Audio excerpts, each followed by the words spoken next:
మంది మెప్పు కోసము 20 ఏళ్ళు కష్టపడ్డా మీ సొమ్మును మీ శ్రమను వేష చేసుకోకండి, ఆలోచించండి. ధనాది ధర్మ తటస్థుతం. మీ పిల్లల పెళ్లిలకు 50 లక్షలు ఖర్చు పెడుతున్నారు. ఒక దైవ కార్యక్రమం చేయాలంటే ఒక 5,000 ఒక 1000 రూపాయలు చేయడానికి ముందుకు వస్తున్నారా? రాదు. మేము అడగనే అడగం. పోనీ ఎవరైనా వస్తున్నారంటే మీకు ఏం అడగ తిననియాలన్నట్టు ఆయోక్తి. కనుక గుర్తుపెట్టుకోండి, మంచి అంటే ఏంటి? 2025లో జనవరి 2 రోజే మనము రేణుగా రాజరాజేశ్వరి పీఠం తరఫున కళ్యాణం చేద్దామనుకున్నాము. ఎందుకు చేయలేదయ్యా అంటే డిసెంబర్ 31 మత్తు నుంచి చాలా మంది బయటికి రాలేని స్థితిలో ఉంటారు కనుక చేయలేని దుస్థితిలో ఉన్నాము. గుర్తుపెట్టుకోండి, మనం ఒక్క రోజుతోటి 10 రోజులు తినేటువంటి ఆహారాన్ని ఒక్కరోజు తింటే అరుగుతుందా? ఒక్కటే బయటకు వస్తుంది. కొన్ని రోజుల శ్రమ కొన్ని రోజులు ఉంటుంది. కానీ శివాయి గురువు అయినా ఏదో అదృష్టం కలిసి వచ్చి ఆయనకి పోస్ట్ వచ్చిందిరా, అదృష్టం కలిసి వచ్చి అరైందిరా అని వ్యక్తి మాటలు మాట్లాడే సంస్కృతిని ఈ 2025లో మనం విడనాడడం. ఈ ప్రపంచంలో మనల్ని బాధ పెట్టిన వాళ్ళు ఎవరైనా ఉంటారా? మన అమ్మ, మన నాయన, మనల్ని కట్టుకున్న భార్య, మన పిల్లలు. కొంచెం పెద్ద అయినట్టు ఏమంటారు? నీకేం తెలియదు, పక్క కూర్చో అంటారు. మన పిల్లల కోసం సర్వంతా దారాదత్తం చేస్తాం. కానీ వాళ్ళకు ఒక స్థాయికి వచ్చినాక తల్లిదండ్రులు అవసరం లేదు పిల్లలకు. మరి ఎవరి కోసం చేస్తున్నాం మరి ఇంత చాకిరి? కనుక గుర్తుపెట్టుకోండి, వేదం ఏం చెప్పింది? ధనాది ధర్మ తటస్థం. ఈ ప్రపంచంలో మనల్ని బాధ పెట్టిన వాళ్ళు ఎవరు ఉంటారు? కనుక ఎవరి మీద అతి ప్రేమ, అతి వ్యామోహం, వీడు నావాడు, నేను లేకపోతే ఉండనే ఉండడు, నేను లేకపోతే తిననే తినడు, అయినా లేకపోతే అమావాస్య ఉండనే ఆగుతుందా అన్నట్లు మీరు అతి అనేటువంటి లక్షణాన్ని అనవసర విషయాల్లో జోక్యం చేసుకొని మీరు అతిగా మనుషుల మీద ప్రేమను పెంచుకోవద్దు. పిల్లల మీద విధంగా అంతే. భగవంతుని పాదాలను నమ్మండి. ఇప్పటికైనా భగవంతుని యొక్క పాదాలను మనం స్పర్శిస్తే, భగవంతుని పాదాలను నమ్ముకుంటే ఏదో ఒక రోజు మన సంకల్ప బలం చేత కార్యక్రమాన్ని ప్రతి విజయాన్ని మనం సొంతం చేసుకుంటాం.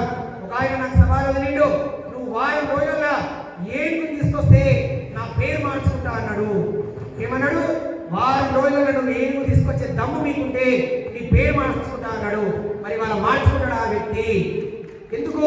మన చాకరైతే సపోర్ట్ చేయాలి, లేకపోతే ఊరుకోవాలి. నేను ఎక్కడే చెప్తున్నా, నన్ను అని కాదు, మనల్ని కించపరిచే వాళ్ళను, మనల్ని దెబ్బపరిచే వాళ్ళను మనం ఆలోచించొద్దు. విమర్శకు భయపడితే మనం ఏం చేయలేము. ఇంట్లోనే కూర్చోవాలి. ఇంట్లో కూర్చున్నా కూడా విమర్శ అలాంటివి వస్తాయి. ఏం పనిపడేయడమ్మా, ఇంట్లో కూర్చుంటాడు సోమవారం పోతూ. కనుక ఏది చేసినా చేయకపోయినా మనల్ని అంటూనే ఉంటారు. ఈ కొత్త సంవత్సరంలో మనల్ని రాకపోయినా మనం మరేం పాటిస్తున్నాం? ఇక్కడ ఉన్న 70-90% మంది జనవరి 1 గుడిపోతున్నాం అంటే మనం పాటిస్తున్నట్టే కదా పరోక్షంగా. జనవరి వద్దు, ఉగాది వద్దు అని స్టేటస్ ఇస్తాడు. ఇంటిని అందరికన్నా మొదలుపోయి జనవరి మొదటి రోజు గుడిలో పోయి కూర్చుంటాడు. చెప్పడం వరకే కానీ ఆచరించాము. ఒక్కడే గుర్తుపెట్టుకొని చివరిగా 6 విషయాలు కొత్త సంవత్సరంలో అమలు పరుద్దాం. శత్రువుకి క్షమ. శత్రువుకి ఏంటి?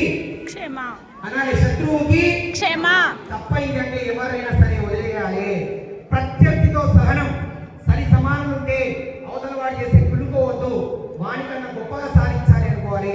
ప్రత్యర్థితో సహనం. స్నేహితుడికి హృదయం, అభాగ్యుడికి ఆతిథ్యం మనకుంది. లేని వాళ్ళకి కనీసం కొంచెం సహాయం చేయడానికి ముందుకు రండి.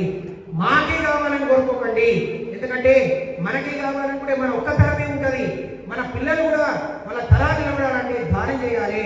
స్నేహితుడికి హృదయం, అభాగ్యుడికి ఆతిథ్యం, సాటి మనిషికి ప్రేమ. చివరిగా నీకు నువ్వు గౌరవించుకోవడం నేర్చుకోవాలి. ఆయన గొప్ప, ఆమె గొప్ప, వాళ్ళు పైసలు ఉన్న వాళ్ళు, మేము లేరు. పైసలతో కాదు, క్యారెక్టర్తో పోటీ పడండి.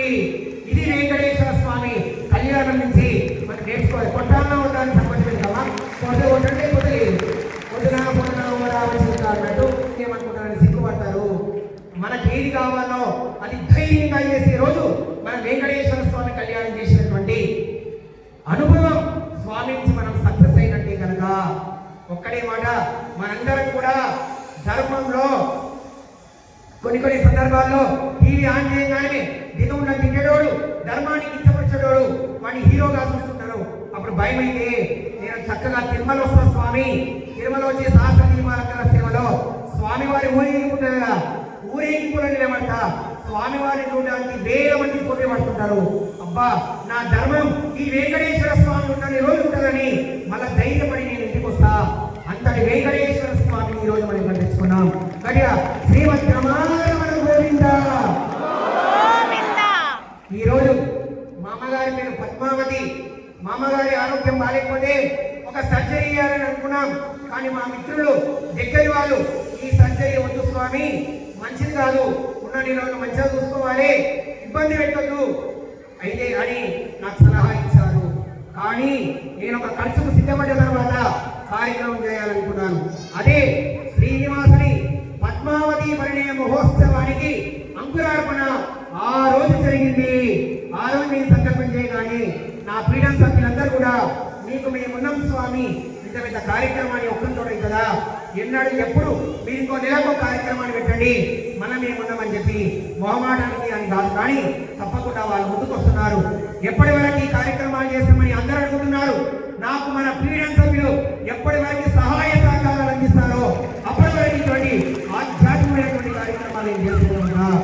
ఏడుకొండల వెంకటరమణ గోవింద. ఇది మహత్తరమైనటువంటి కార్యక్రమానికి ఉచితంగా ఫంక్షన్ ఇచ్చినటువంటి రవీందర్ రెడ్డి